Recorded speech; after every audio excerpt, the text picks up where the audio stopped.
So yeah, welcome everyone. We're live. This is the second workshop. This is 2 out of 4 workshops. This project is called The Art of Justice, Art Making Workshop and Community Dialogue. This is a part of a series between the LA Lee, Mizell, YMCA Community Center, and Niki Lopez of What's Your Elephant. And this is Art Making as a Catalyst for Social Justice and Collective Action, an art making series that features social justice themes, presentations, artist-led workshop across literary, visual, and performing arts, and culminating showcase that highlights the work created in the workshops while encouraging critical conversations about access, advocacy, agency, and collective action. So this series is going to be from, it's ongoing all the way until January, which there will be a culminating event at the brand new LA Lee YMCA in the Sistrunk area. So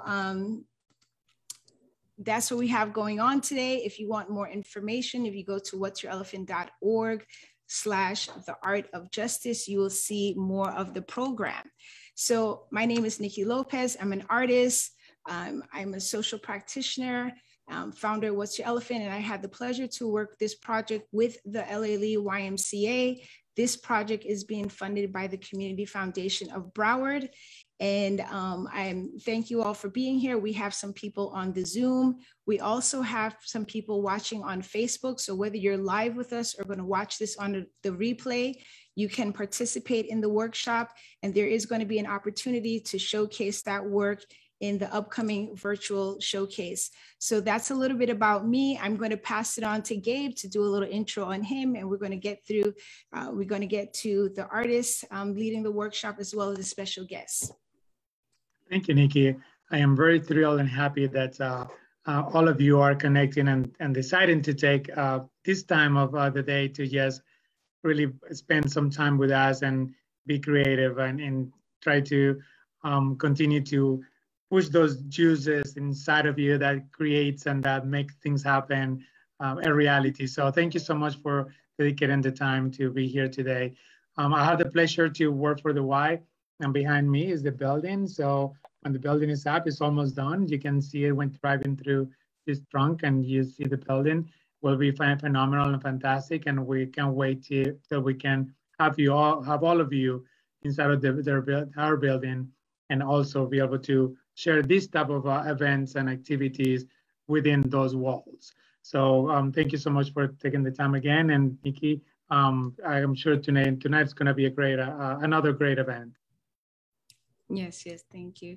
And Kianga? Greetings, everyone. My name is Kianga Jinaki, and I am a fiber artist. I make quilts and dolls and mixed media pieces that tell our stories, the happy stories and the unjust stories as well. And I'm excited about tonight. Yes, thank you. And Patrice? Hello, everybody. Hi, my name is Patrice, and I am a Jamaican, so I do wear many hats, like a lot of Jamaicans do. But here today, I am the lead facilitator for the Emotional Emancipation Circles Broward. These are circles that are centered for healing within the Black and Brown community. And I know, we can go ahead and discuss even who identifies as Black and Brown.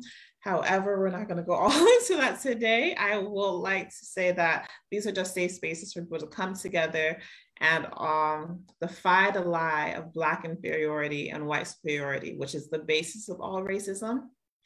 And through that, we use lots of different mediums and healing practices and emotional wellness tools that are connected to the Pan-African and Afrocentric culture. So we're talking dancing, drums, music, art, poetry, creative writing, and it is not a replacement for therapy. Disclaimer, right? We are all fans of therapy here. So I'm glad to be here, and I can't wait to see what's going to happen. Thank you, thank you. And so let me just, the focus for tonight, let's just get that going. And I'm going to turn it over to Kianga to take us away. So tonight, the focus is agency, capacity to affect change. Agency means that individuals know their rights and are empowered to assert them. They have the capacity and the ability to voice their concerns and act on them to create change for the better. This lens addresses how the arts assist individuals in learning how to think critically about the world to develop their agency. Equity is ensured when individuals have agency to participate in a socially responsible, democratic, and civil society. So this is kind of the centering thought as we move forward. And Kianga is gonna be guiding us through an art making workshop. If you have RSVP'd on the Zoom, you did get an email with the supplies that's needed. However, if these supplies are accessible. So if you don't have all the supplies, you could definitely use what you have. Kianga is going to explain it some more. I'm going to put in the chat, there's a template. So if you are watching live and you want to do this, or watching on the replay and you want to do this later, there is a template that has all of the things that you need to do the project. Yeah. All right.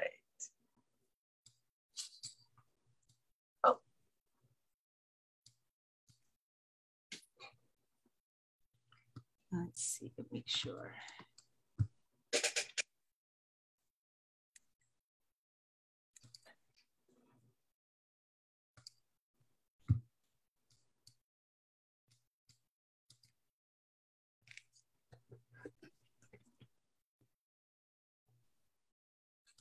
Are you ready for me? Yes, yes, sorry. Yes. Okay, okay. Sorry about that. I need to share my screen. I need to get my photographs. Okay. So okay. Yeah, need okay.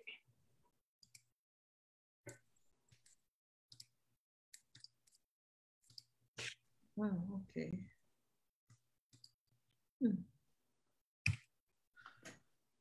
All right. So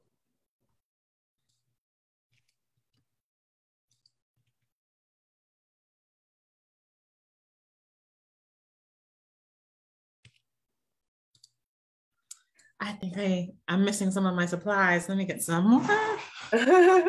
It's okay if you don't have them all. All right. All right.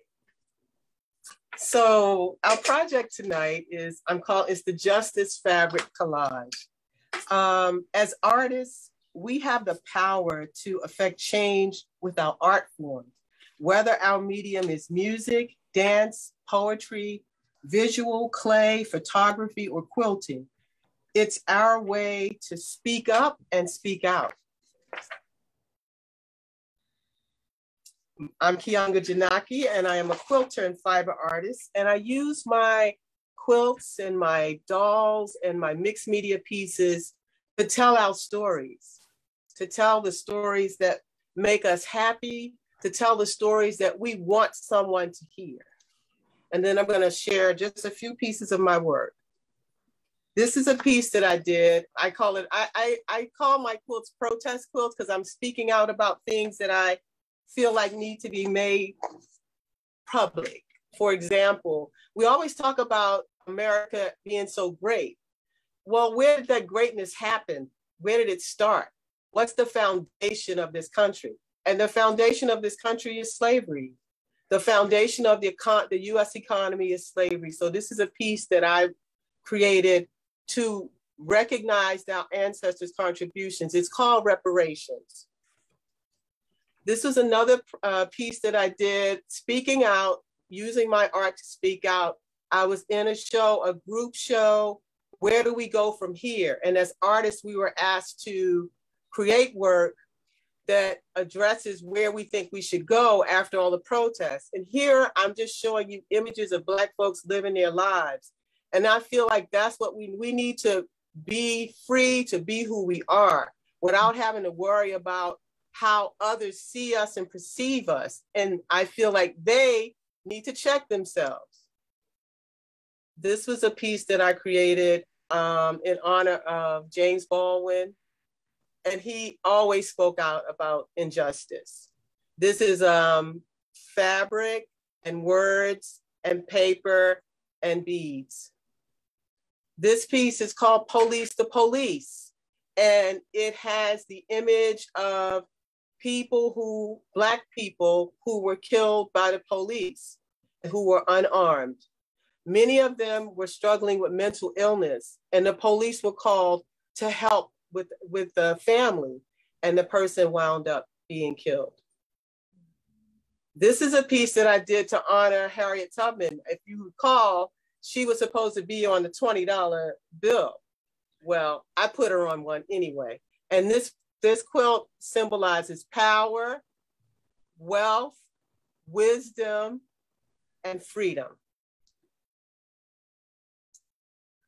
This is our project tonight. And it was based on a collage that was inspired by the Social Justice Sewing Academy, which is on Instagram. You can connect with them. And this was actually a quilt block that was made for the National Quilt Museum for their Block of the Month Club.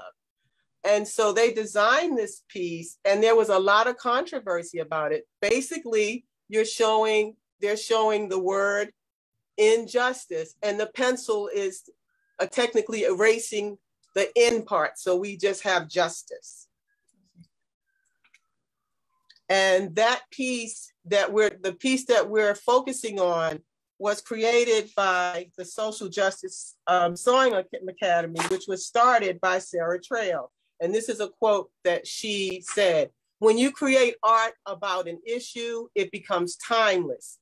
I believe we can change the world one stitch at a time." I love the fact that quilters are stepping forward in this realm as positive, powerful, and making a change with just a needle and thread. The Social Justice Sewing Academy works with young people. It's a youth education program that bridges artistic expression with activism to advocate for social justice. And they do hands-on activities. And these are some of the pieces that they created. And I'm hoping that when you see these images, that you're also inspired. The template that you have that we're going to be using as a guide, you can move away from that. That's just something to use as a guide. So this is a piece that they created, another one.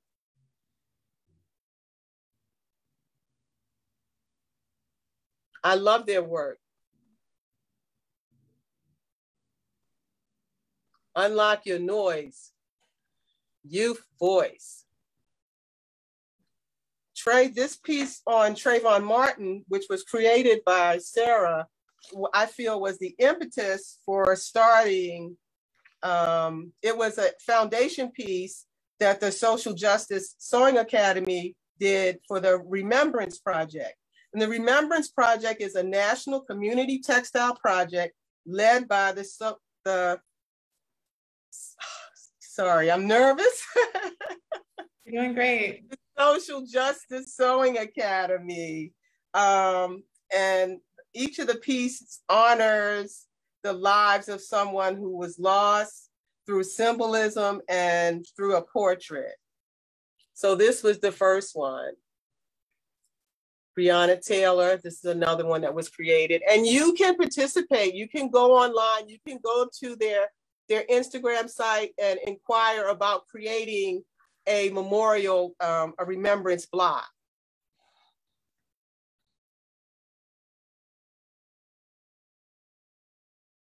This is the remembrance block that I created. It's for a brother by the name of Johnny Bolton, who was shot and killed by a Cobb County, Georgia SWAT team member. The SWAT team entered the residence into his house, executing a no-knock warrant. It was like 4 o'clock in the morning where they busted into this brother's house and shot and killed him. And there was no reference to him. resisting, or even having a weapon. And he was the 92nd person killed by an officer in 2020 in the state of Georgia. So here we are. So this is the piece that we'll be creating tonight. If you have the template, you can print it out and cut out the letters, the injustice letters, and cut out the template.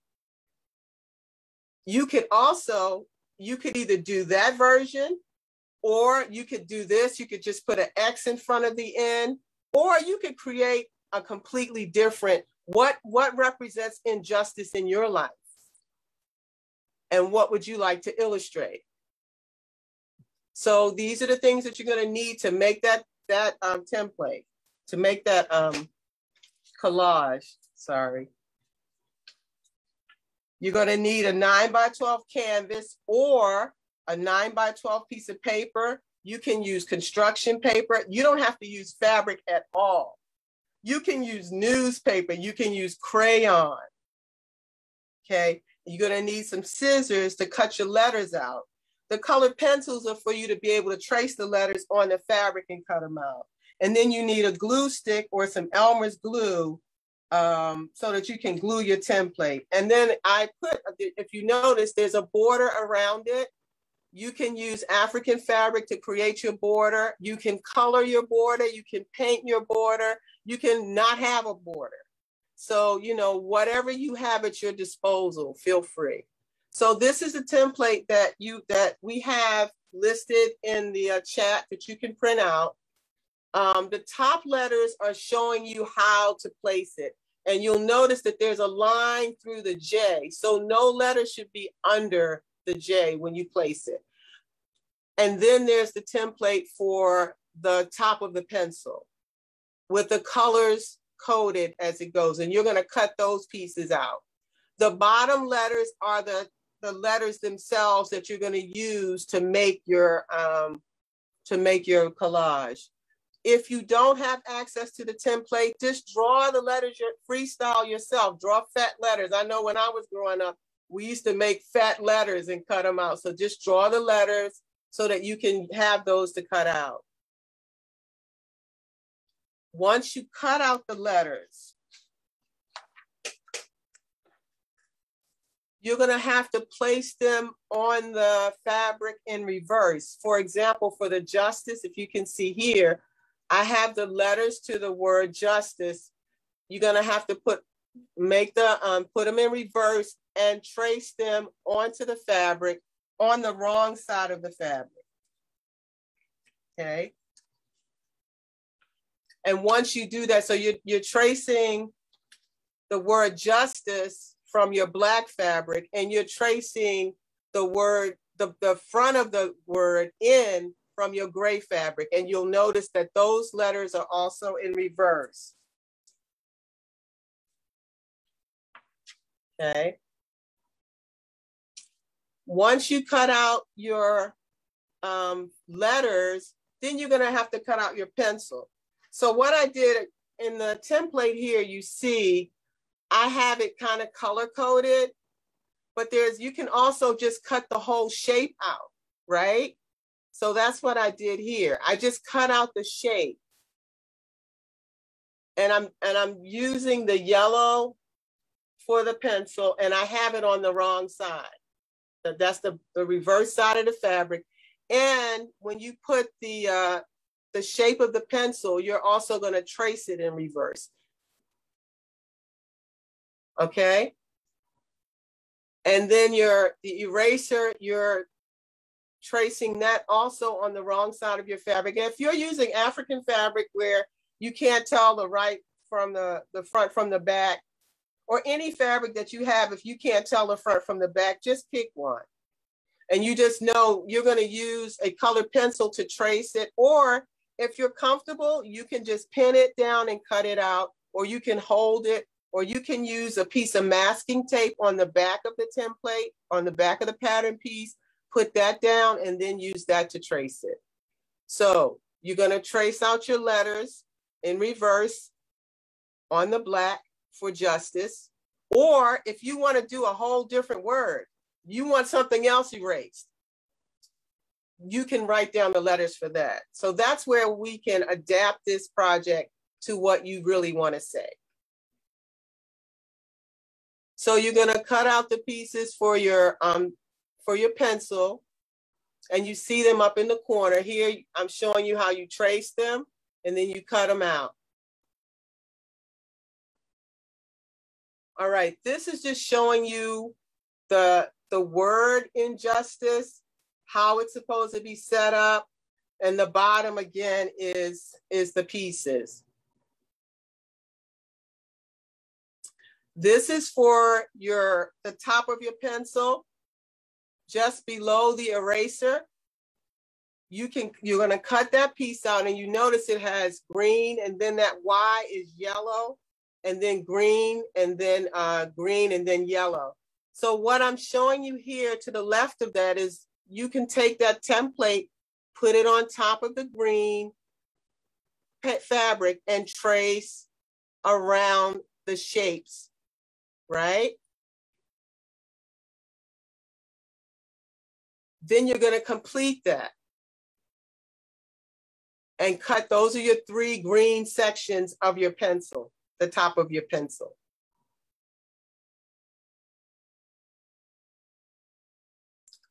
Once you start putting once you've got all your pieces cut out, your next step is to be gluing your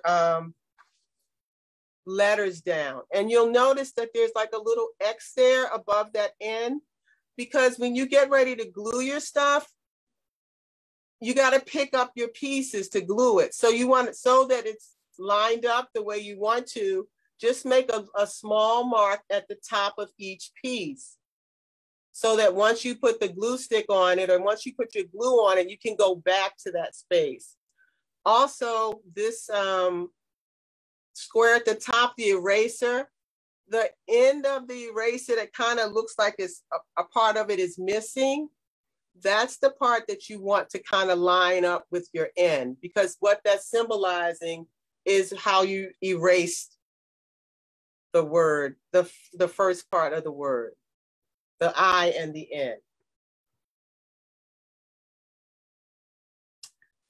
So here I'm showing you where you place your letters for injustice, how to place the pencil. So you want the angle edge of the pencil at the very top of your canvas board or your square or whatever you're using. That angle is at the top.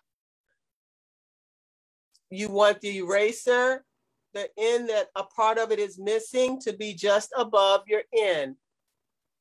Here, I'm just showing you that each piece is placed, so now you can begin to glue it. You can glue your pencil pieces together. So you cut out the eraser, you cut out the background of the pencil, you cut out the green strips. Just place it. We all know what a pencil looks like, a number 2 pencil. Use that as your guide when you're placing the green. Here I'm showing you again how you can just put a piece of tape on the one side of the pattern piece and then bring it over. And again, showing you that. This piece has been glued together. The pencil is glued together.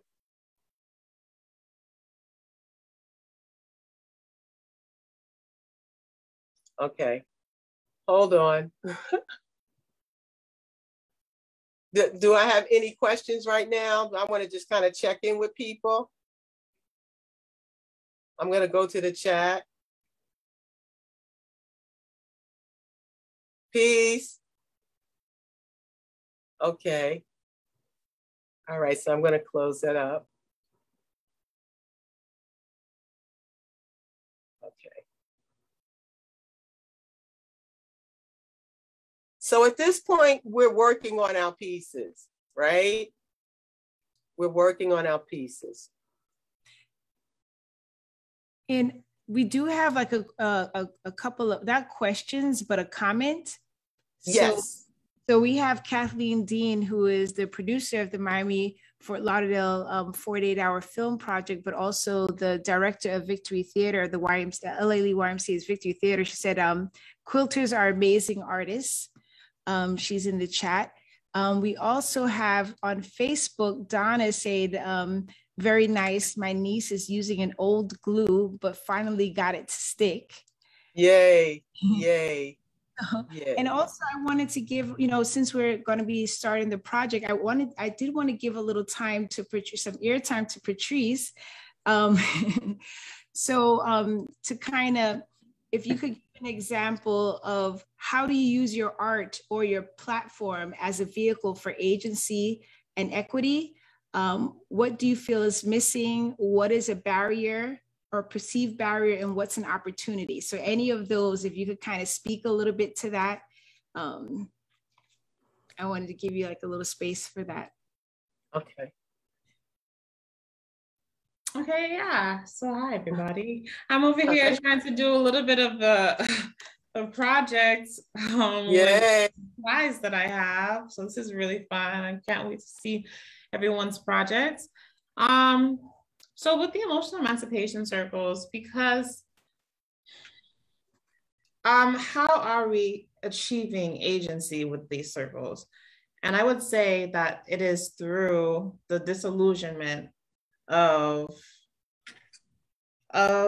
ourselves, right? So I really want you guys to think about like, what's the first thing that comes to mind when you think about like Black people? First, I want you to think about, first thing that comes to mind when it comes to Black people in a negative context. Giving you a second. And now I want you to think about what comes to mind when you think about Black people in a positive context. If anybody would like to share, you can let me know, just not to put anybody on the spot. Okay. That's fine if you don't. But the way that we achieve agency is by creating our own narrative of what Black looks like. Now, for a very, very long time throughout history, we're like 402 years post-slavery right now, right? So for a very long time, the word Black, or like when we're speaking of Black people, it's thought of in a negative context, which in turn has affected people's self-esteem, self-worth, and how we interact on a daily basis, even how we're treated in the world, right? And because of that, it's so important for us to counter the lies that are told about Black people and change that into the realize what our liberating truth is. So the agency is really in defining ourselves.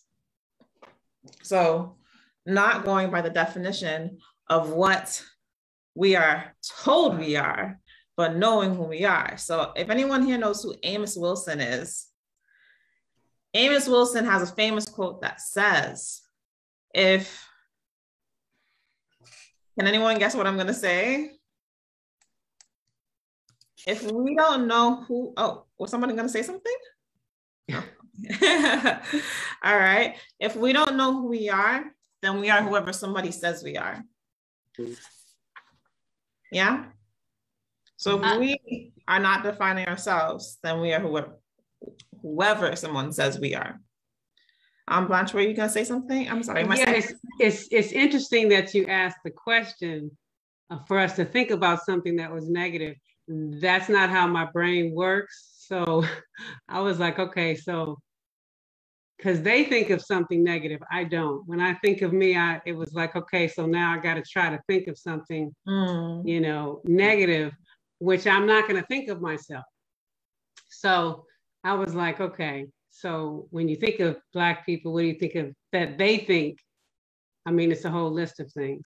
So that was just interesting. So as I'm creating this art here, it was interesting. It threw me off. That's why I was like, wait a minute. And as Kianga was working through telling us how to, it's interesting, when she was talking about how to transpose it and do it backwards, your question reflected that.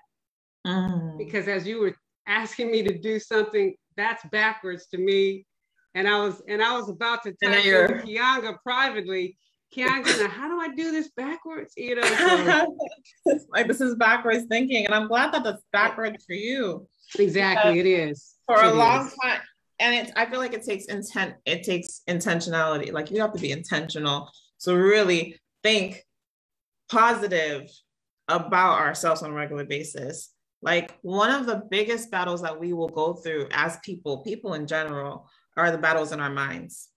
And that's why we have so many artists and musicians saying, emancipate yourself from mental slavery.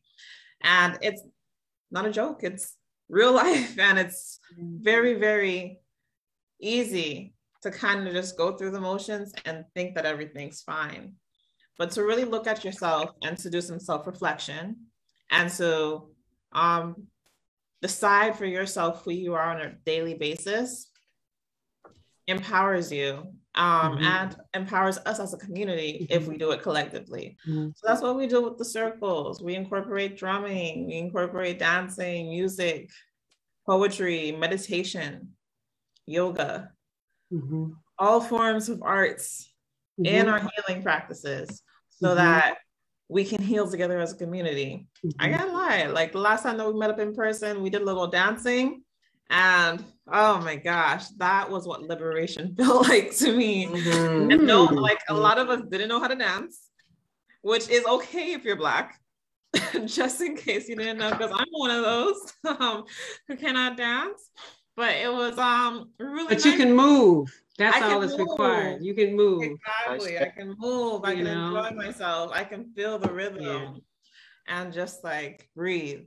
Yeah, and I think part of our journey has to be about releasing judgment, because judgment is where the problem is, where we're asking ourselves a question that is more about what someone else thinks versus identifying me, my reflection, who am I? And so the oppressor often asks us to make, they set up a scenario where we have to ask ourselves questions, and that's not what we need to do. That's the distraction, because there's a level of elevation that happens when we don't have to ask ourselves questions. Like people asking us, a Black person asking themselves, are you racist? That is ridiculous. But it's because of the construct. It's because of how we've been trained. And, so I don't know if that helps. I mean, I'm just, I'm still trying to do this backwards thing here. Like, oh, sorry, what were you going to say? I think Kianga's. So yeah, I just, I meant to ask you the question ahead of time, or before Kianga got into the workshop. I'm going, I forgot. So, but I think it's great because it kind of gives a discussion. And as we're working on these things, it gives people space to kind of come up, when we're saying, okay, you could use that word or come up with your own word. So, so yeah. Well, I think in the visuals, I kind of showed how I use my art. Because I believe no matter what your art is, you can use it to speak out with. When you think of someone like Billie Holiday, who, wrote Strange Fruit or sang Strange Fruit and had the US government following her around to arrest her for just performing that, letting you know how powerful that is. Poetry, Gil Scott-Heron and, Nikki Giovanni and Maya Angelou, that's just words, but it has power. It has so much power. We can look at a photograph and be inspired and uplifted, just on so many levels. So totally agree. We can be inspired by literally all the art that we do. Even sometimes walking and just like moving can be like an art. Like just like getting up can be an art. Like all of like life life is arts. And I think that that is the beauty when you can really live and embody like yourself and the self that you decided to be, not the one that was imposed on you.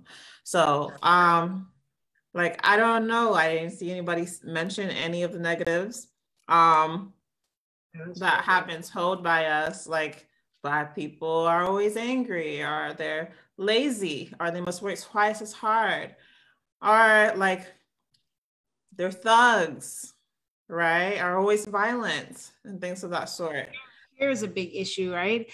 Thankfully, we're normalizing natural hair, but I know that that was definitely something that was an issue for years and years for people as a whole, you know, like what looks professional, you know, straight hair, weaved hair. Now, there's nothing wrong with those things as a style choice, but if you're so disconnected from your natural hair or have a shame about it, or some children from when they're little having this permed hair because they're trying to fit a certain norm, you know, so I think that's something, or good hair, right? Especially in Black community, Latin community, you know, oh, she got that good, well, it's the good hair in the back, but the rest of it, you know, features, you know, people, you know, if they're born with Afrocentric features versus European features, what's, you know,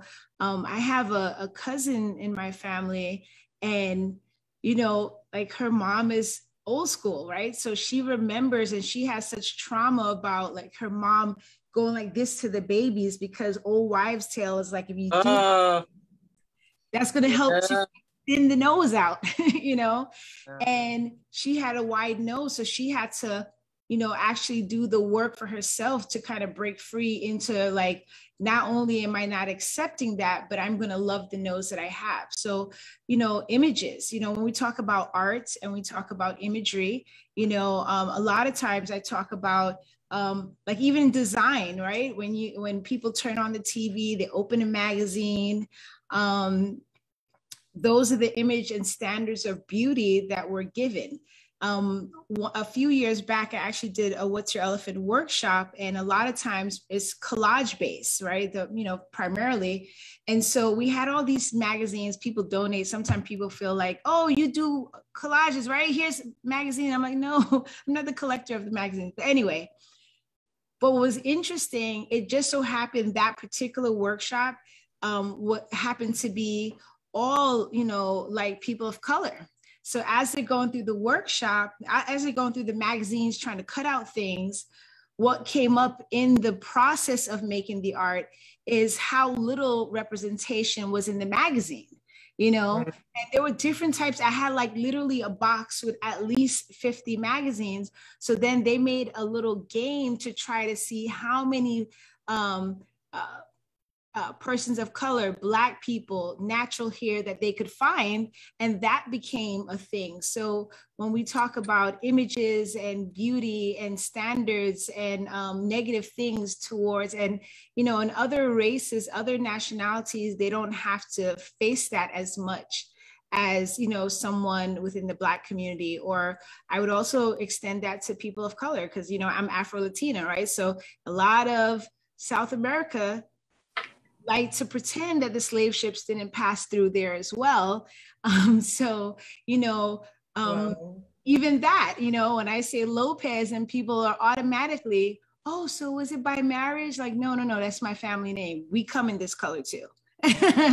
So having to create that space, and when you, and then the other thing is, I know that we talked about art and how we could use art, but also I think, you know, like if you feel you can't create art, everyone can create art. It doesn't have to be something put in the gallery, but something to think about is creating the space for art to happen, right? So maybe you're not the artist, but you have a venue, you have that space to start the conversation, you have the connection to bring in, like here, right? We asked Kianga, we asked Patrice, come in and create that space. We're already doing this project. So things like those, I think is definitely worth to kind of throw out there as we think of what can we do in our communities, in our household, in our neighborhood, in our job sites, to change the narratives that we see, to create space for something new, to create something that's more holistic, where everyone gets to feel good about themselves and not have those stigmas, is, you know, you collaborate with people, you bring in other people, you bring in other voices, even if their voices, well, actually, even, or sometimes, especially if their voices are not saying the same things that you're saying, because those different points of view, we want to have that. It could only helps to enrich our minds and stretch our minds. So, and I'm going to, okay, so we have someone saying, can we ask Kianga to help with the artwork? Yes, so I'm gonna turn it back over, but if something comes up, you know, we have times. Yeah. So any questions, any concerns? I know. Yes, the reversal thing. Yeah, you're just cutting the letters. You know how you cut letters out normally? Yeah. Just turn so just them cut over. them out like that. No, cut them out the way you normally would cut the letters out, right? Okay. But when you lay them down on the fabric or the paper or whatever you're using, they're backwards. Lay them down backwards. So, for example, you cut out a J the way you would normally cut out a J. But when you lay it down in reverse. Okay. Does that make sense? Kind of. We'll see. I'll do it. I'm gonna do exactly what you just said. Yeah, Okay. Hold on. Wrong thing.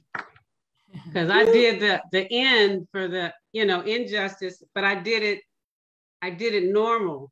And so now that's not gonna work. Okay. Yeah, because you're drawing everything on the wrong side of the fabric. Got it. Okay. So you don't have to draw it over. Unless you draw it in such a way that you can't see the pencil, or if you're okay with being able to see the pencil. That was really the reason for having it reversed. So when you're tracing the letters, you know that that's the wrong side of the fabric where you drew the letters on. Like the only letter that it doesn't matter with is the I. Right. But the N, okay. You know, all the other letters do require that. Okay. All right. Thank you. And also, you're not limited to, like, you could make your injustice a different color. If you don't have black and gray, if you have, the thing is that justice is dark and strong, and the end part is like it's fading away. Oh, okay. Right. Okay, so, and I did it differently. Okay, cool. Yeah, cool. I mean, but it's up to you too. That's the artistic piece of it, right? What message are you trying to say? And I was also saying you don't have to do the pencil if you don't want to. You could just cut 2 pieces of fabric and make an X in front of the N. And so you just have justice. Or let the N drop down like it's falling away, you know, so it's not even a part of the word. So those are some things that, you know, you can use as you're thinking about how you want to display that, how you want to express it. Okay, perfect. Thank you, Kianga. You're welcome. Oh, what was that? With that being said, I really didn't want to end on all the negative things that I was talking about. So I do also want to just recognize like the liberating truth that's within like everything that we are talking about, like that reverse side of the cloth that you guys are working on, right? Yeah. So just like that whole, like, you know, to the counter to the whole Black people have to work 10 times as hard would be countered with like, Black people are the hardest working people I know. Yeah. They're not lazy. We helped build America as we have it right now. There is no way a Black person can be lazy. Actually, my mindset would say that I have never seen a lazy Black person in my life. Maybe tired, maybe like frustrated because they have so many things going on, but I've never seen a Black lazy person in my whole entire life. Yeah. You know, just to tie into what you're saying, our ancestors didn't get a chance to rest. You know, they were expected to work all day. And then there were laws created, loitering laws, so that they couldn't just chill out, you know, which is why we owe them. We need to chill out some and not fill our day, you know, on a grind all day long without making time for rest and restoring ourselves and creating some peace inside. Yeah. But I think what you're saying, we're feeding that, you know, some of us have fed that into our heads that, you know, we got to work so hard. Can we take it a step further? Black people are deserving of rest. Also, yes. Black people deserve to be paid for the work that they do. Absolutely. That's right. That's right. When we talk about rest, it reminds me of there's something that Audre Lorde talked about, radical self-care. Yes. How you have to rest to rise, you know. Yes. Definitely something that I've been working on the past couple of years of like not feeling the need to have to multitask everything. Of course, you have different things you have to do, but this, you know, that need to feel like we have to prove that we're indispensable, you know, versus just doing the work and unapologetically resting. You know, there's on Instagram. She has a whole movement about rest. The Nap Ministry. Yes, I'm a follower of the Nap Ministry. Yeah, absolutely. Yeah. Absolutely, man. Yeah, so definitely. And while we're working on the project, I'm going to throw out that question to anyone who might want to, you know, share an example of how you use either your art, your voice, your platform as a vehicle for agency and equity. So, you know, as we share, you know, the importance of sharing is, you know, one, we get to share what we're up to because we might connect to others, but also sharing also inspires and motivates others, because sometimes people want to do, you know, something, they just don't know how, or they feel like, well, if I don't have money, I can't impact change. Well, if I'm not marching on the streets, I can't impact change. And there's a whole lot of ways that we could impact change. So, you know, I want to invite that question as we're working. You know, of course, you don't have to stop if you need to focus. But if anyone has, you know, an example of how they impact change, how they use their voice, how they use their art, how they use their platform in that way, you know, definitely. And if you're watching on Facebook, if you put it in the comments, I will read them because I know there's a couple people. But I'd like to share something real quick. This is the 5th year for something that I started in Lake Worth Beach. It's called Jazz on J Street. And I started it as a way to build community.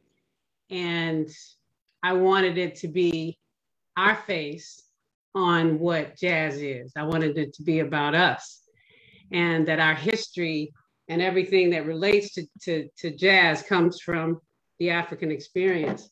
That in the midst of all the things that were going on in this country towards us, we were still creating the most beautiful symphony of music that has ever been created here in this country.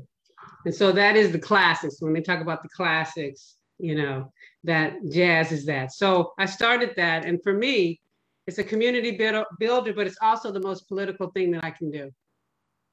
Because in the midst of downtown Lake Worth, they're coming people from all different walks, and mainly people who are not necessarily of color, that are coming to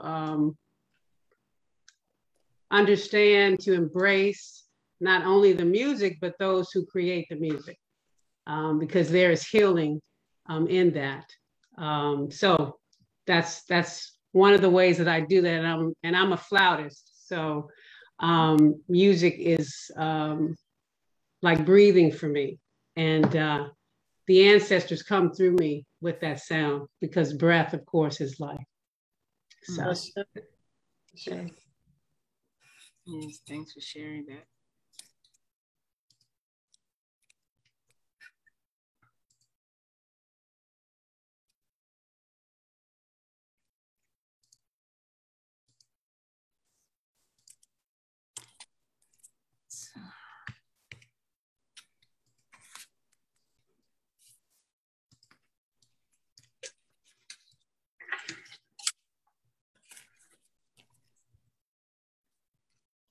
And so while we're also doing the art, I'm just going to throw out a few announcements. So like I said a little earlier, the Art of Justice series is going to be an ongoing series from now until January 2022.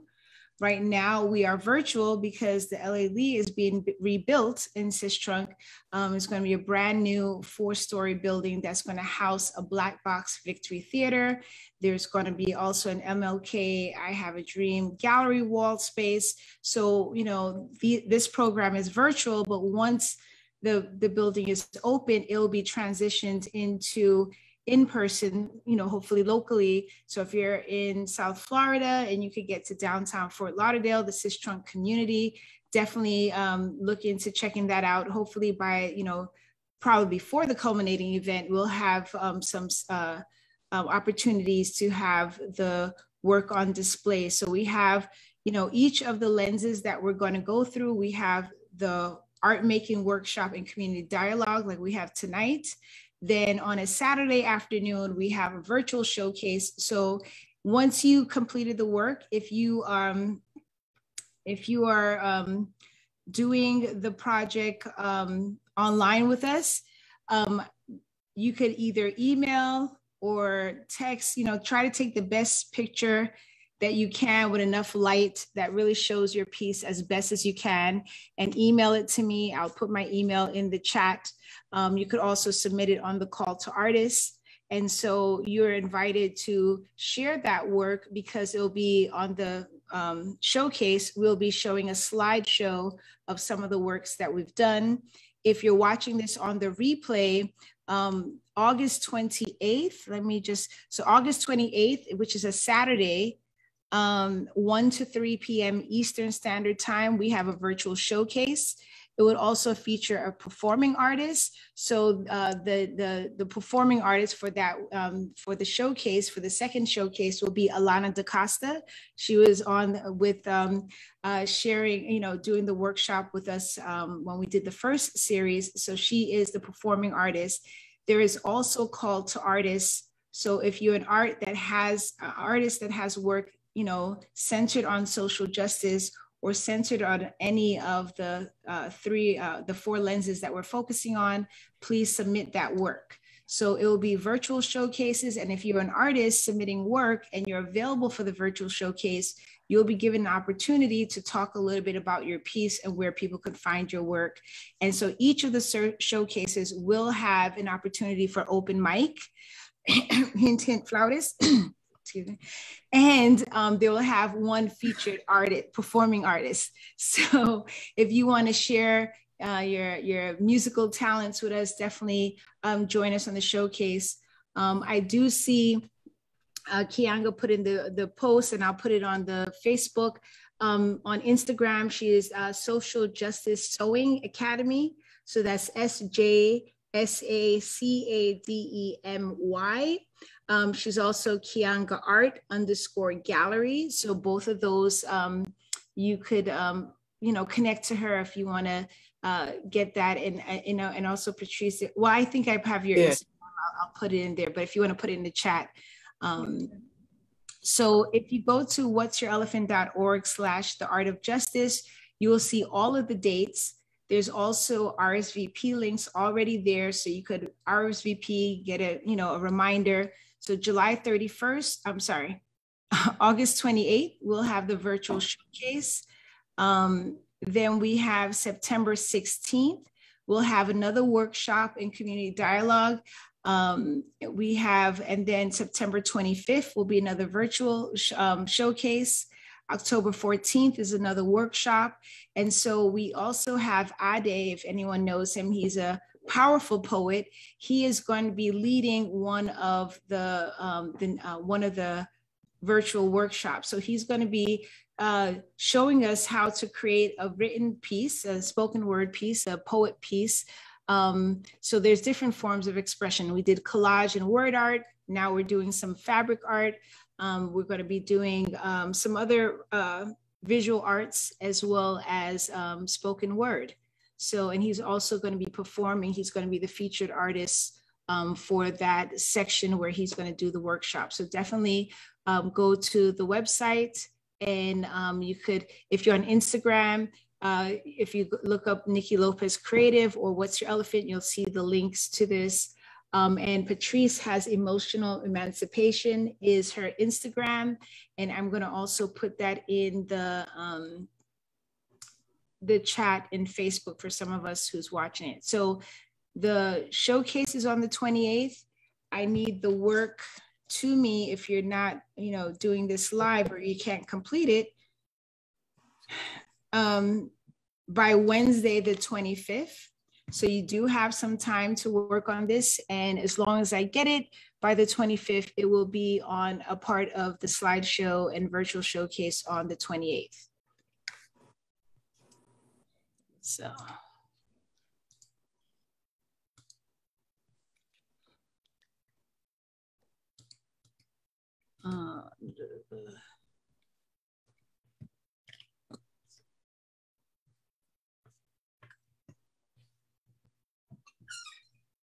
Okay, sorry, correction. The Social Justice Sewing Academy is the inspiration for the project. So I just wanted to make that correction. So I did give you all, Kianga did post her Instagram, Kianga Art_Gallery, if you want to connect to her directly, as well as the Social Justice Sewing Academy, so you could see and be inspired. Yeah, and work with them. They're always looking for volunteers. They're doing some beautiful. And I would throw out there that the Black Box Theater has a monthly virtual showcase. So if you go to the LA YMCA's Facebook or Instagram, or the Victory Black Box Theater Instagram or Facebook, you'll see programming there. So there's a lot of virtual programming going on in the community and in interwebs.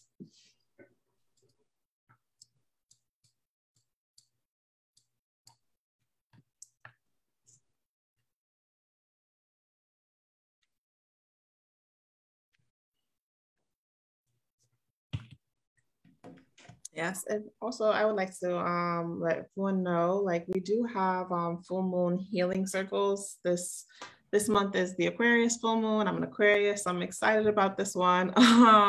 But every 2 weeks, we do have emotional emancipation circles that happen online virtually.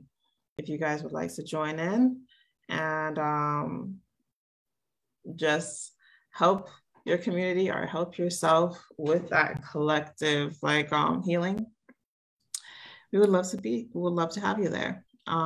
Yeah. This reminds me of what it must have been like for quilters like Kianga back in the day to be sitting and doing this together. Yeah, sharing their stories, singing songs, right? Each other. Yeah, that was a counseling session right there, the quilt circle. That's beautiful. I mean, I didn't know that I'd be doing this. I thought I didn't know that you were, because I didn't get the list of things, that you needed to have. But I had stuff, so I was like, great, but I didn't know that it was going to be this. But the energy of everybody, even though I'm not looking up all the time, I can feel you. And I really appreciate y'all doing this, Niki and Patrice and Kianga. Yeah. Yeah, I can't wait to see what some of the other participants have done. Lily, are you saying something? You're on mute. Oh, Donna. Lila? You're on mute though. Oh, sorry about that. Sort of multitasking here. Okay. I don't know what she's doing here, but trying to guide her, but we'll see what it comes out to my niece. So she just have, because she's only 8, so that's okay. That's okay. But she's proud of her masterpiece. So we'll see what happens with it. Well, that's the important thing, you know, and a lot of people get started very early, you know, creating. I know as a kid, I was always making stuff, you know. Yeah, I just want to say that this is also new and exciting to me because I'm from business background. So art has always been something I esteem to get into, but I never got into it because of my previous career. But I have to say, this is so fascinating to hear about all the different aspects of art. Yes. I mean, music, art, it all comes together. I'm even musically inclined now. I've got a guitar, nice. I got drums, I got all sorts of instruments, minus the piano, because I don't have the piano anymore. But it's just a rude awakening, really and truly a good rude awakening from all of you. You're connecting. Thanks to Niki Lopez, you know. So that's brilliant young lady. And I'm pleased to meet Kianga and Patrice as well. You know, very you said something about Blacks communicating, and that's so important because we do not share a lot. We're trying to reach out now to share things with each other, but unfortunately, we don't join together for investments. We don't do things of that sort, you know. So we don't do it enough. We need to do it more. Yeah, thank you, because I know we do some. Yeah. We say that we don't do that, but we do it. But we've come a long way. We've come a long way. I must say, you know, we're getting into all aspects of business and so forth, investments. They're millionaire Blacks now, so you know. But so just have to do more of it. That's all. Exactly. And we have to share and just be more kinder without sharing, because it comes right back to you, you know. Well, today is a good example. Today is a great example of that. Yeah. So did I hear correctly that you're gonna do like an open mic and share some of your music? I just I have selective hearing. What? Yeah, that was good. I like how she did that. That was great. Yeah, I mean, eventually, I will. I use that word a lot, but yes, it's gonna come to pass. It definitely will, because I mean, I love singing. I love instruments, and I'm loving art now. Yeah. So you know, it's a new experience. Yeah, there's visual art, there's performing art, there's written art, there's film, there's design. All of those art forms. So I think it's, you know, these are also a great way to kind of expand our vision of what we perceive art to be. Correct. And also creating space, right? We were talking about that a little bit earlier. And so you're like, well, you know, my niece is doing that, you know, and just to put it out there, there's no age limit on participation. So anybody who wants to have their child create a piece, whether you're live on Facebook or Zoom, or whether you're watching this on the replay, as long as we get it in time for the showcase, or the culminating. So we have the culminating, which will be a collaboration, culminating of all of the workshops. But if you want to be in this virtual showcase that's coming up on the 28th, regardless of your age limit, I just need the work. And I see Kathleen put in there, change the narrative. We do that and then some. Absolutely. Touche. Yeah. And we have to see our art as spirit work. Just know that. This is spirit work. This is healing. Talk about spirit walk. What do you know about spirit walk? Spirit walk is a imagery board game that Spirit had me create in last year around this time, around my birthday. And it is a journey of rediscovery, about remembering who we are. It's not a reading, it's about you speaking to you. And there's a lot of different parts of the journey, but it's a game where all your choices are right. But then on the other side. And everybody wins. It's centered in love. and trusting your truth. And so, like I said, you make choices along the journey, from choosing a feather of change, which in the center of it is our feathers, and the feathers represent focus, freedom, flight, or faith. And you make choices. You'll choose a feather that resonates with you. It's all about images, because just like this and, you know, Facebook, Instagram, all that, images, it fascinate us. You know, Aristotle said we don't think without, our soul doesn't speak or think without images. So it's you choose from 6 cards that are considered the path of 6, which is about your life cycles. There are images that you would choose, and then you choose your spiritual path. There's 4 photos that you look at and see what resonates with you. There's the ancestral guide that you'll choose.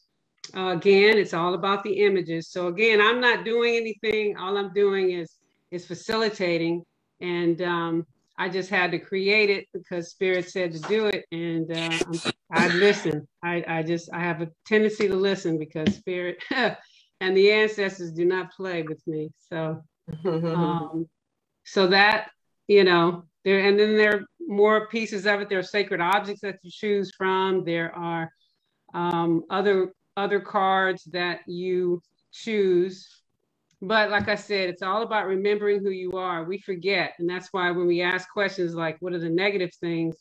I mean, that's what we don't, that dialogue needs to cease. You know, that's just not a dialogue for us anymore. We got to elevate. And so I actually have an album coming out called Elemental Elevations.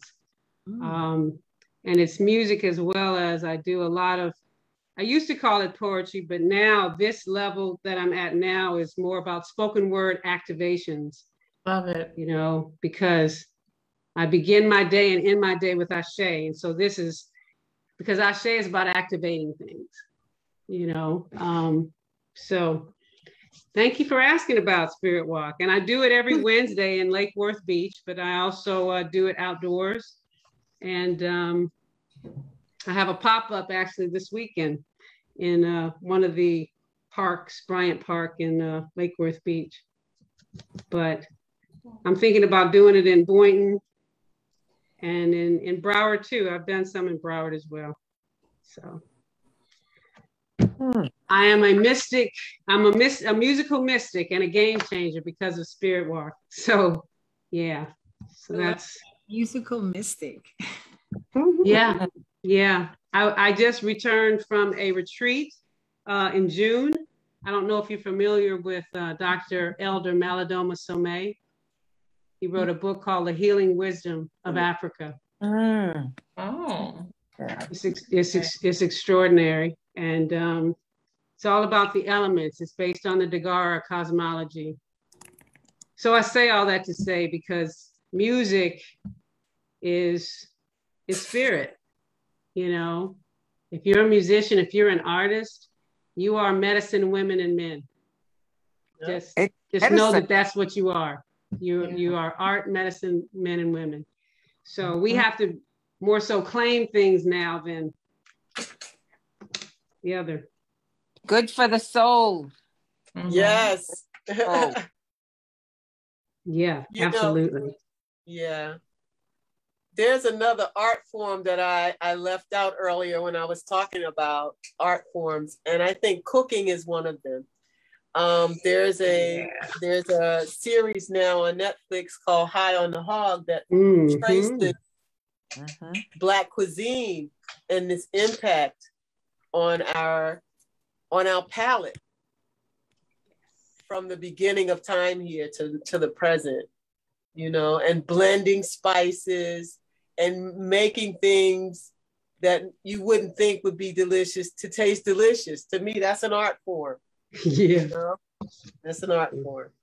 It is, definitely. Very interesting. Yeah, actually, I'm going to be there in September around my birthday. And that's in Gullah Geechee, in the Gullah Geechee area in South Carolina, St. Helena. And some of the people in High on the Hog, because of the young lady, Sidea, that I'm going with, she's related. She's got family and so many things connecting with that. So I'm going to share Spirit Walk with her for the first time, as well as other people there. And I'll definitely be playing a lot of my flute. So it's just interesting how the conversation goes in certain ways, because the ancestors are here. Just know that the ancestors are here, and they're so happy that, you know, that you guys are doing this, Niki and Patrice. Very happy. You're making them happy. So continue. I'm certainly learning a lot about art, definitely. Yeah. There are a couple quilters in the room I just saw. So I'm really looking forward to what they create as well in the workshop. Nice, nice.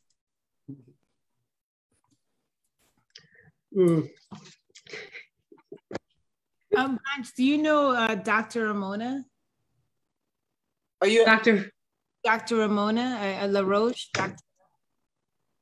She works at Arlig, because she talks about the Geechee. She has a group, and I think she was doing the Gully Geechee. She's talks a little bit about them. Okay. When you were saying something, I was like, oh, I wonder if you know her. How do you spell her last name? Is it it's LaRouch? LaRouche? Is that how you spell it? Yeah, let me see. Yeah. Dr. Ramona LaRouche, LaRouche, CHE. It sounds a little familiar, but I'm just learning more about the Gullah because my background is Sierra Leone, and so I found that I'm connecting the dots across the land, the seas, and it's leading me there, and I think I may have family there. So I'm excited about the journey because just connecting the dots. That's what's up. Niki, when is the next series of workshops again, please? Sure, it is, let's see. So Thursday, September 16th, 6:30 to 8 p.m. Is going to be a workshop and dialogue. And let me see, do I have who's going to do that one? Let's see here. That's going to be about advocacy, skills to affect change. That's the one that's going to have the poet Adegere or Ade. Okay. So, and then the fourth one will be solidarity, collectively working for change. Okay. And so the artist Kaula Noruddin is going to be leading the art making. She's a visual artist and curator. She's going to be leading that workshop, and she's also going to be accompanied by one of her friends who's also an artist and writer, Cherie Green. And then October 23rd, Cherie Green will be the performing artist. So she's a poet, a writer, extraordinaire, I would say. And so that is who's going to be coming up. And then the culminating, of course, in January 8th, which is a Saturday. And that should be in person at the Y. And so we'll have some work on the wall. We'll be activating the Victory Theater, the Black Box Victory Theater. So the performance will happen in there. That's awesome. Yeah, y'all got it going on. This is great. So what gave you the idea for this project? What was the impetus? What was the inspiration? Well, this is something, I've done a lot of projects with a variety of groups, but I've been doing a lot of work over the years with the LA Lee YMCA. And so Dave of the YMCA asked me to partner on this grant as the leading artist because, this is kind of what I do with What's Your Elephant. So, my baby is What's Your Elephant? And it is a movement to use the arts to create safe space to talk about everything unspoken. So everything that I do and touch and participate touches that project directly or indirectly. So that's just kind of, that's my way of, using art as a form of expression and holding space and creating space for others. and things like that. So because I did something not necessarily like this, but we had a series a couple of years ago that I did for the Y. They got a grant from the Knight Foundation, and I created the Cis-Trunk Kiki's project. So so that was, so he, Gabe was already familiar with some of the things that I already do. So he asked me to partner with that and create that. And this is kind of this is kind of pulling from some of the elements of What's Your Elephant to create this program. And so like, I'm really big on collaborating and pulling in local artists and, creating for others, but also using the arts as a way of advocacy, as a way for showing up, as a way for provoking, thought.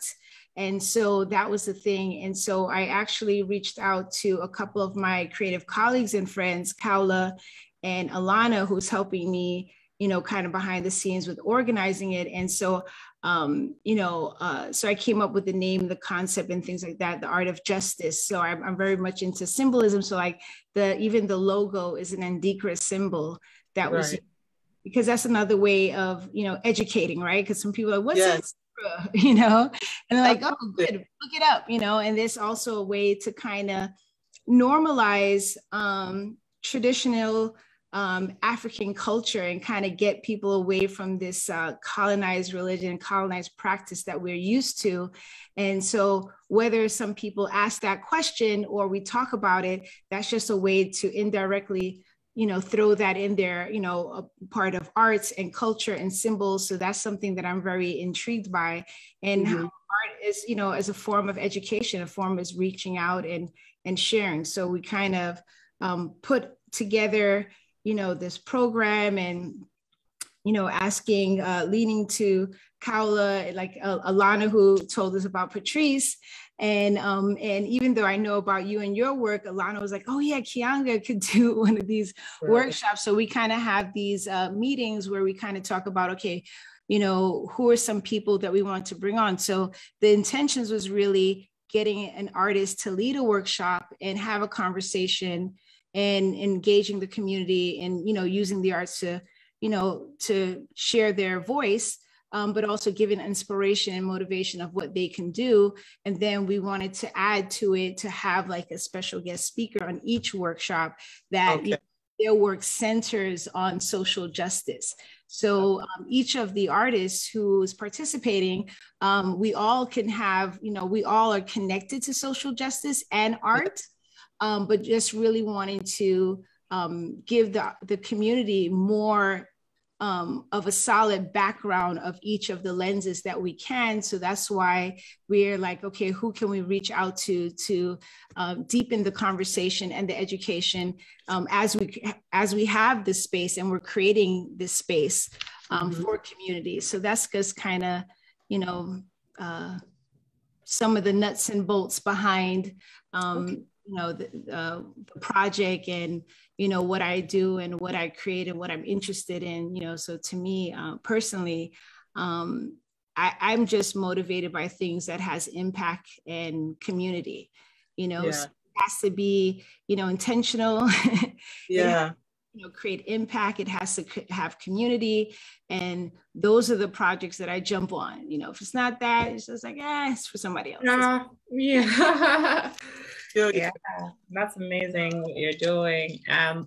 I know most of those activists are going to be at the other workshops, and I know it's going to be a powerful workshop. All of those workshops are going to be amazing. So just like look out, folks, don't miss those dates. Absolutely. A lot of fun. And I can't wait to see some of your art pieces. I feel like my art piece is going to need a little bit of, I don't know, something, but I will, this will be to be continued. You'll see my art piece eventually. Are you going to share it this evening or no?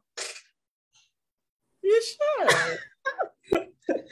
I will find some glue. I don't have any glue, so it's not. Do you have tape? Yeah. Or a push pin? I will. So you can make little logs from tape and put that behind each piece too. Each letter or each thing that you need to cut. I will show it to you guys. Just because you guys are We're family. No? Yeah. Right. So yeah, like overall, I'm really glad to be here too, and like to be a part of this work that we're all doing collectively, all of us making a huge impact. And by one of us making one, like a small piece of an impact, another one, it's just like a domino effect. We just continue doing them. For the circles that we have, it's not age-based. Like there are people who come to our circles who are like 4 years old, and there are people who are coming to the circles who are like 75. I don't want to say it's the oldest, but like 89s and 90s are allowed as well. Like no, that's awesome. No one gets overlooked. Yeah. 102, like you're fine to come, right? Because we want to learn very important all aspects of ourselves. And that's me, like well, all of us have been 4 years old once. All of us have been 12. All of us have been 21. Right. And some of us have been over that. Yeah. Right. Yeah, I love intergenerational activities because we do need to connect with each other, like you said, on all levels. There's something that a 4-year-old can teach a 62-year-old, and a 62-year-old can teach a 4-year-old, you know? Yeah. I don't know about you, but I definitely learned a lot of my joy and expression and love from kids. Like, what? Nothing's like that. And then, like, I learned a lot of my wisdom from people who are older than me. Yeah. I saw something recently where it was encouraging people to connect to the childlike inquisitiveness and joy, you know, because children, they don't hear, I can't remember, there's a statistic that shows how many times a child is told no. You know? So like when children, you know, the reason why they don't have any fear, right? They just jump in, they don't know. Adults, we layer the no's, and so then by adults, we are not active because we've been told no all our lives. You know, even Pablo Picasso said, you know, he learned how to do art in a short period of time, but it took him a lifetime to get back to that childlike art. You know, that was his, you know, practice and things like that. So intergenerational is definitely something that's very important. And learning from both. Definitely. Absolutely. It is.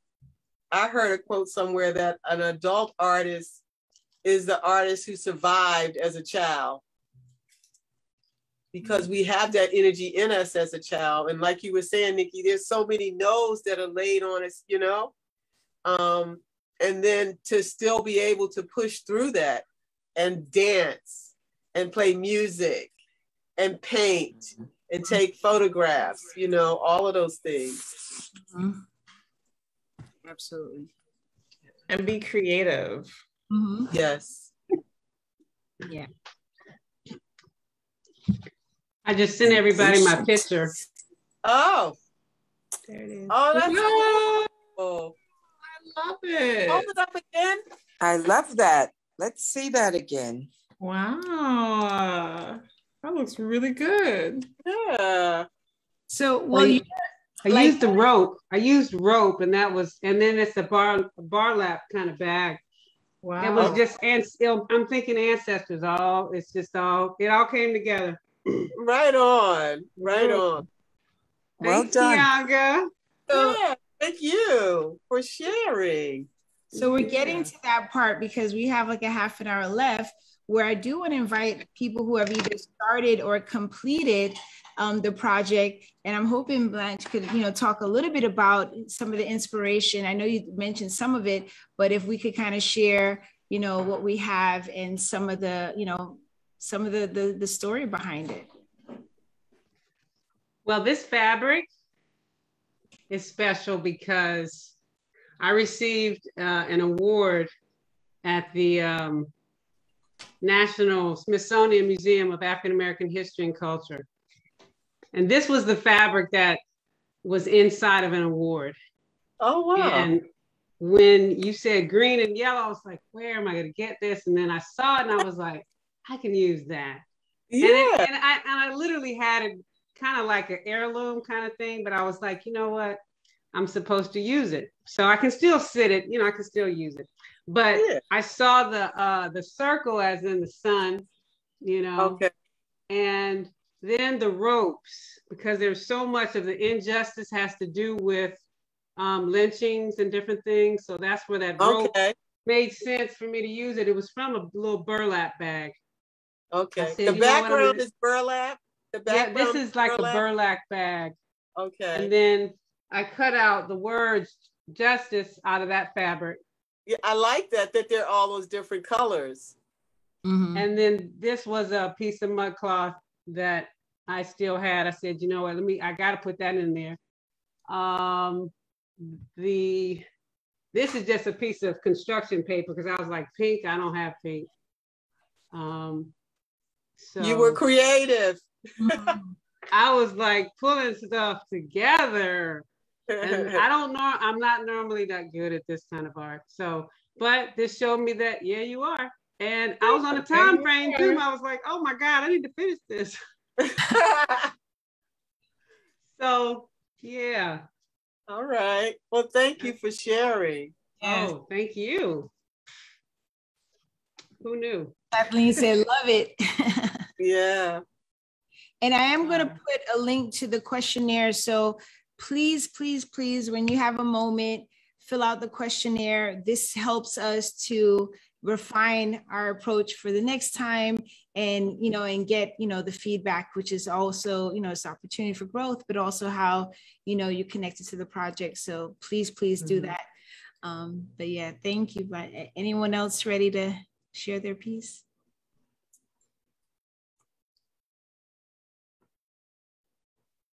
Don't be shy. I feel like Patrice is like, do I do it now or do I do No, I'll let somebody else go. I've been talking, Okay. I didn't just throw it out there. I didn't do a piece because while I'm on, I'm just like sharing it on Facebook and all that and stuff like that. So, but I will do one at some point. But also, if you are local, so there will be a virtual showcase, but if you are local, the culminating event is an opportunity for us to showcase the actual piece.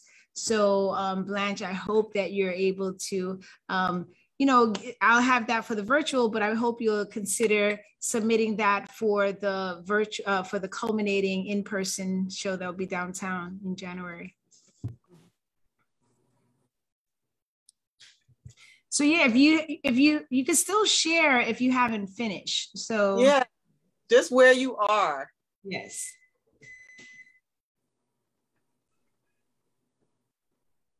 And I don't see Donna anymore. I wanted to see that piece that her niece is making. Oh, okay. Let's see. Anybody else? You're gonna have to just call somebody out, I know. I mean, Octavia, Terry, Mark, Kathleen. Yeah, Mark keeps going in and out. Come on, Mark Russell. He's like, peekaboo, I don't know.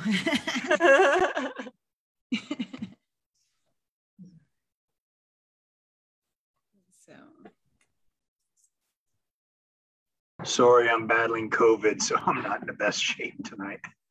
I hear you. Coughing up a storm and trying to get my audit out on the street literally tonight. So, some people work in art, I work in numbers. All right. Enjoyed listening. So sorry. I hope you feel better. Okay. Oh gosh. Feel better. I think I'm through the looking glass, but the cough won't go away. It hangs around.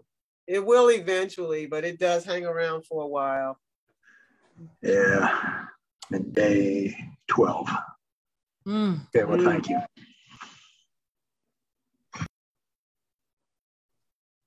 Okay. Well, hope you feel better soon.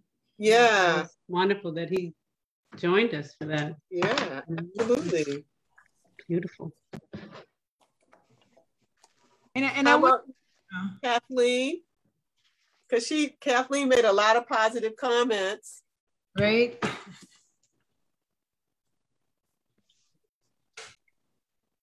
I know a couple people did say that they were listening in. They didn't create. So So I am listening in and I am taking notes for future art projects. I'm actually writing tonight, but I'm enjoying and banking everything that I'm learning so that I can put it all to work at a later date. Okay. All right. Well, So I would ask, I'm gonna put you on the spot a little bit, Kathleen. Okay. If you could share with us how you use your art, your platform as a vehicle for agency and equity, or what's missing. Yeah, can you give us an example of what do you do?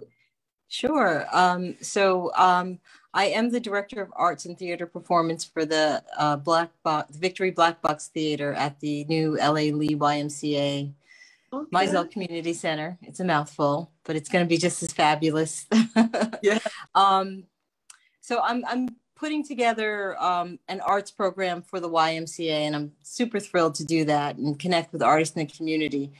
Personally, I am a filmmaker, and I think my personal art speaks to, and that's what I've been writing about tonight, so I should be able to just let it fly off my tongue. But my art speaks to history and culture of people of color, particularly to stories that have been lost through time. So I think I'm sort of exploring that through my storytelling. Right now I have a documentary called Wade in the Water that's, examining the struggles to desegregate the beaches and the pools here in South Florida. But it also looks at this historical and the spiritual connection that people of African descent have had with the water from the beginning of time. So it's that theme that's sort of a reoccurring current throughout a lot of my new work. And I was like looking through some music videos that I did and some other art pieces, and I'm infusing poetry and lost stories of people of color. That sounds exciting. That's amazing. That sounds exciting. There's a lot of prayers that go into the water. Mm-hmm. Water is such a powerful part of our lives for cleansing, clearing, sacred. Oh yeah. I'm having a comment from the side about the Orishas. You have Yamaya, Obatala. Yeah. I have a beautiful piece here that I'd like to show you guys. Speaking of that I picked up in Cuba a few years ago. Okay. Yeah, I'm show off my artwork here. I was thinking about Daughters of the Dust when you started talking about your work. And I was just writing about Julia Dash because she's been one of my inspirations. Okay. This is a water or Orisha. Oh, probably. Yeah. Oh, so I picked that up in Santiago de Cuba, which is an amazing part of Cuba. It's very colorful and very, very in touch with the African culture there. All right. Okay. That was beautiful. Well, keep us posted on your documentary. Thank you. It will be screening at the Fort Lauderdale International Film Festival in November, I believe. Okay. Well, I'm Kianga Art on Instagram and Kianga Art Gallery. Please tag me because I would definitely love to come down for that. Oh, I will definitely follow you. Thank you. Yeah. And I'm Kathleen Dean, BCM. Okay. Kathleen with a C. Okay. Okay. Yeah. Are you on Instagram or are you on Facebook? Both. I'm on both Instagram and Facebook. Yes. Okay. Perfect. I'll put it in the chat. Yeah, because I'd love to share what you're doing. Absolutely. Thank you. Yeah. Congratulations. I'm Octavia from South Carolina, quite frankly. Hey. And really enjoyed all the conversation. I'm taking a lot of notes too because I'm a writer. Right on. But so I was drawing pictures of how I wanted my project to turn out. So I'll just show you my scribble. Hey, I wanted to do something with the inside of a container. Ah. And then I went to the with the unfortunate picture of a stick figure of someone being lynched, but crossing that out. Right. With the end as the stick. But I just haven't, I'm not a real good artist, so I wanted my justice to fall into the containers. I was trying to figure all of that out. So this is what I have. Working with it, you know, keep playing with that. Keep working with it. It'll it'll come. Yeah. But I have to say that your area is just hot with art. I mean, it's like this crazy. We don't have this. You're coming to South Carolina, and I'm not that far from where you're going, Blanche. Uh-huh. And they have a lot of art galleries and artists in Beaufort, where you're going to go. But here, where are you again? I'm in Hardyville, which is between Savannah and Hilton Head. Okay. And we're still trying to find art stuff. I belong to a Black art group called the Pinerians. Okay. And our purpose is to support artists and students of art, to try to help them buy their supplies, because you know we're here with SCAD in Savannah, which is a large art school. So a lot of minority students, they don't have the supplies, so we kind of help them out. But you know, I'm learning. I try to take as many chances as possible. You ladies and gentlemen are phenomenal, quite frankly. I've written so many notes to myself, like, look at this person, look at that person. So thank you very much. Thank you so much, Ms. Lopez, and everyone else for joining us, having this. Yeah, thank you. Thanks for being here. Absolutely. And I would say, because one of the collectives I'm a part of is Artists for Black Lives Matter Collective. And we have and Kianga has some work in there. Yeah. We have over 150 pieces of 12 by 12 art from people from every age, from 4 to 64. Yeah. And so only because it came up a little bit like, oh, I'm not an artist. When that work, like, I'm getting goosebumps thinking about it. When that work is put collectively, there's some pieces behind me together. Yes. The message is powerful. So it does not, not reliance on artistic skill, right? It's about expression, and it's about community, because you do have some artists, they're local artists. I mean, we thought it was going to be local, and we put out a call and someone's like, what's the address? I'm shipping my piece from Switzerland. I'm like, oh, wow. Yeah, that's great. It's fabulous too. And so there's children, because we've gone into schools. So the thing is, when these pieces are shown, people get to see it. And it's actually even better that people who consider themselves non-artists also participate, because you give someone else that motivation and inspiration to say, ooh, I could do that too. Yeah, absolutely. I'm good at thinking of very true. Ideas. I'm good at thinking travels, It's just the placement of the textile or whatever. That's where I struggle. So yeah. But I'm learning. Thank you. Oh, absolutely. That's great. So anybody else want to share their piece or share how they use their art, their platform to advocate change in agency and equity? Okay, guys, I found some tape. Oh, song by Alana. I see Kathleen putting some stuff in here. Song by Alana produced Happy to Be Nappy. Okay. Oh, yes. Yeah. Yep. They used to call me, I was in college, when I was in a relationship with this dude who had dreads, they used to call us the nappy heads, because why not? And I was just like, I'm here for it. I like it.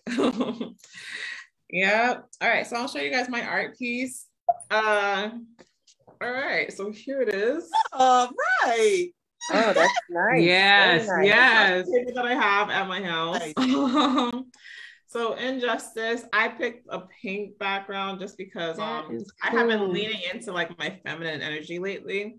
And I think that feminine energy is powerful. So I am definitely just like, all right, pink, that's strong, powerful. I kept the words black because I know that you said dark, were like deep, dark colors for justice. And then the in stays. I mean, like I didn't color it yet. It's out. It's I out like there. that you put it out. Yeah, it's out there. And then we have like little, you know, the eraser. So I don't think I got the angle from my eraser. But it's a work in progress. That's what it is. Perfect. Yeah. Yeah, thank you for sharing. That's cool. That is real nice. Right on. I like how the placement, even though it's interesting, right? Because even when people are using the same word, placement, because how your piece is, it says injustice, like you're in justice, like the in is outside and you're entering into a space of justice. Yes. That's what I got when I saw your piece. Wow, art is so amazing. I love how people see different things with one piece. Yeah, but you know what? That's a whole nother workshop of people creating the word injustice, and the N has to be out. It has to be out. And how are we containing justice, and how are we lifting up justice? You know, and how are we impacting our lives with justice? And how colorful justice is our lives. So that's what I got. True. Leela, how is your niece's piece going? I'm intrigued to find out. Yeah. How's she doing? You're on mute, by the way. I see you nodding. I love that that's part of the Zoom culture. You're on mute. Yep.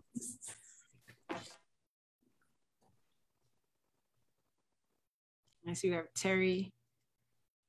Yeah, Terry said she was just listening. Okay. Yeah. But I got you, so just so you know, I think that you're talking. Are you talking to us? No, I wasn't. I was trying to encourage, a little encouragement, but she's in the other room watching television now, so forget it. And she's we're not getting it today. Okay. No, not today. I don't want to force her, because it was brave. It was a little brave of her to even try to do it. Yeah. So I just want to encourage instead of criticizing, put her on the spot. We're rooting for her. Let her know we're rooting for her over here. Yeah. I mean, I should have done it, but I was doing a project myself. So I was on the laptop doing something and not wanting to miss this. You women are awesome, really. I admire all of you, definitely.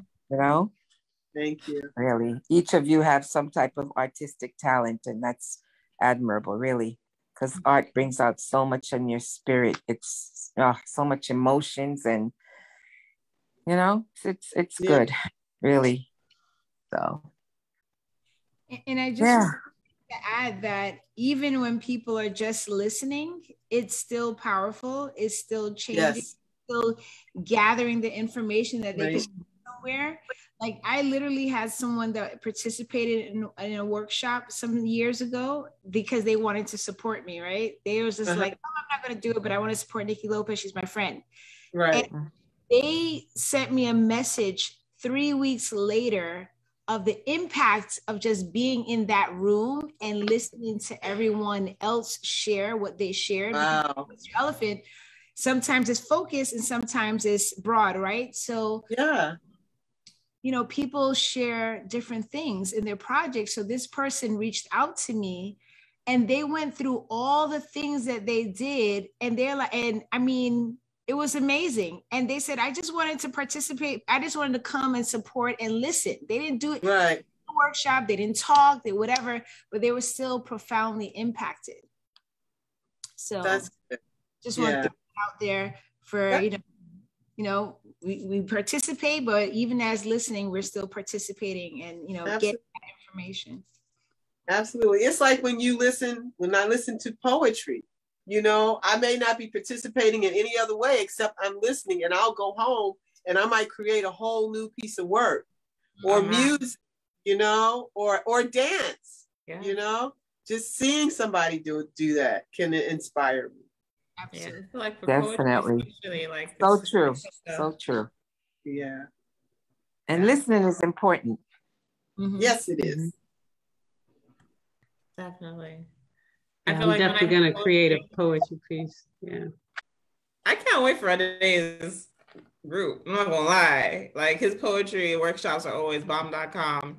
Yeah. All right. Anytime I hear about like anyone's poem, usually like, especially the ones that go deep to the heart, like by them expressing themselves, like I feel like I'm finding some part of healing inside myself. And that is what like Ubuntu is all about, right? Like that's what we do with the circles and emotional emancipation. That's what we're doing here with the art. Like we're healing. Yes. I am because you are. We are because we are. Yeah. Words are powerful. Yes. They are. They are. They can be elevating. Yeah. They can be negative and they can be positive, but hopefully it's a positive impact always. That's what we strive for. Mm-hmm. So. And I just want to comment, I'm like piggybacking on little things, just what comes up, because I was a part of this group, and we were doing film, and when we do our debrief, because you know people think pros and cons, right? And we reframe that to say pros and opportunities, right? So because even things come to teach us something. So when someone has a con or a negative, it's an actual opportunity to look at something. Maybe it's you could improve on, maybe it's something you could tweak, maybe it's something you have to reconsider. So, you know, because sometimes we shy away from the negative, and there's growth in that too. Even negative things that happen to us, there's growth in that, and there's a reason for that. So I just kind of want to throw that out there since it was kind of brought in. Right. That's a good point. Yeah. I think everybody went. I don't know if Patrice, Kianga, if you have any, or anyone has any final thoughts or words that they want to share. I would just like to say, I hope that we all continue to fight for justice. Right there, the Negro. You are also saying, and empty this world of injustice in every aspect of it. Yeah, and I would also like to say, like, by getting to know who you are, you take your power back. Yeah. Like a lot of white supremacy thrives off of the fact that we don't know who we are. So by going back, Sankofa, and learning about who you are and where you come from, like you are empowering yourself. You are powerful and you are limitless. And yeah, like that feeling is so liberating, so beautiful, so amazing. Yeah.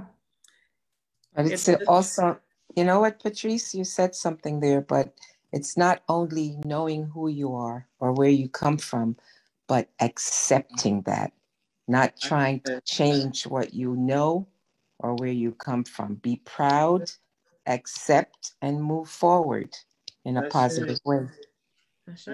Right? Absolutely. You all mentioned Daughters of the Dust. I actually was searching for the movie. I mean, I've seen it several times, but I wanted to look at it again the other night, and you just cannot find it. Yeah. Does anybody have I thought it was on Netflix. I'll look it up and put it in the chat. I have searched every, well, you know, I don't have cable as such. I have all the stream. I have the streaming. Well, Netflix. Yeah, I'm gonna look for it now that you said that. Yeah. You can check Amazon or Hulu as well. Yeah, I was pretty sure it was on Amazon. Let me or yeah, Netflix. You can check Amazon or Hulu, one of those. Yeah. Okay. Hulu was the one place I didn't look. Yeah, Hulu has a lot of good documentaries and our cultural stories. Yeah, definitely. So I'm hearing some comments about if you're looking for shows, American Gods. American Gods. American Gods. Yes, based on a book by Neil Gaiman. Oh yeah, because they did one on Anansi. Yeah, exactly. Yeah. Yeah, man, that was so powerful. Say it again. American Gods. Until they get to this third season, because all the Orisha show up. Oh, the Orisha show up, the third season. Yeah. Oh wow. Oh yes, that is one of the most brilliant series I've ever seen. My son turned me on to it. It's incredible. I missed that. Somebody write it in the chat. Like 1 or 2 episodes, American Gods. Yes. Yeah, I believe it was just canceled though. But I think there's going to be a spinoff with Orlando Jones. His characters. Yeah, I think he's getting it got a little too deep for him. Yeah. Okay, what is it on? What streaming service is it on? I think Showtime.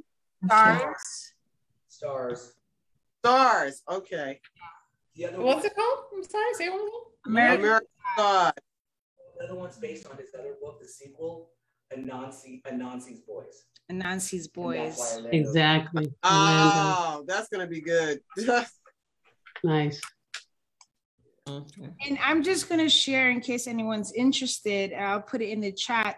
I have it's recorded live on Facebook to YouTube and then put in a podcast called The Circle. So every Tuesday, not every Tuesday, it's recently changed. The first and third Tuesday of the month, I talk and share stories. I talk to artists, activists, social entrepreneurs, people doing great things in the world. And so I put in the chat the YouTube playlist, but I do record it live on Facebook and YouTube. So if you look for Niki Lopez Creative, if you look for What's Your Elephant, Niki Lopez Creative, you'll see it posted. Okay. I'm also gonna put my IG.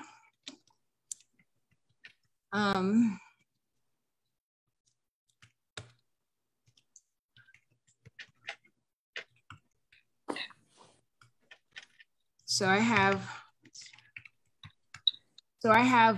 3 pages. So I'll just put it up there just in case, if you want to check it out. I've been recording them and speaking to the community, different people in the community since January 2018. It used to be every week, but since March is now twice a month. So if you want to check it out, or if you fit that category, okay. Or know people, I definitely want Patrice and Kianga, but it's artists, activists, social entrepreneurs, people doing great things, grassroots organization. So people that are, using their talents, their voice, their platforms, to impact, the world, with the arts, with business, with all of those things. So definitely, if you're interested in watching it, or if you're interested in, there's a link on my Instagram link tree. So if you're interested in, being a possible candidate, there's a link that you could fill out that says that you want to be on the circle. So okay. So there's all of the comments and IGs and people that were sharing. I also put it on Facebook. Since this is also live on Facebook, eventually this video will be on YouTube, and I'll put those comments there. But this was just such a wonderful evening, and I'm just really excited to have everyone a part of this. Kianga, thank you again for leading the workshop, and Patrice to be our guest speaker, but also because everyone contributed something to this night, this program, this connection, this magic. And so everyone's voice, and including, whether you participate in the workshop or not, right? We all have something to give and share and learn. Ashe. So, Ashe, yes. So there is a questionnaire. I would definitely, please, that would be a huge help for me to fill that out. There's a link in the comments section. And yes. Is it an email also? Yes, so I did. So people who had RSVP'd, like maybe about an hour before we started, I sent an email to everyone who RSVP'd in the Zoom. I sent them the link that includes the questionnaire. But if you want to email me, my email is Niki Lopez, so Nikilopez, and I'll put it in the. if you want to email me your piece, your picture, if you want the link sent to you, I put the email so you all can send that to me. I hope you all come back for the showcase. Please consider like sharing it with other people. So I think that's, unless someone else has any final words, this has been a wonderful evening and I thank you all so much. Thank you. Thank you. Nice meeting you. Thank you. Thank Yeah. you, Nikki. Bye. Thank you. Yeah. Thanks, Thank you. Kianga, for letting me know about this. Thank you. Thank you for joining us and all Absolutely. that you do. It's an honor to have met all of you. Thank you. Ashe. Right. All right. Love. Rest of the evening. Bye-bye. Bye. All right. Peace.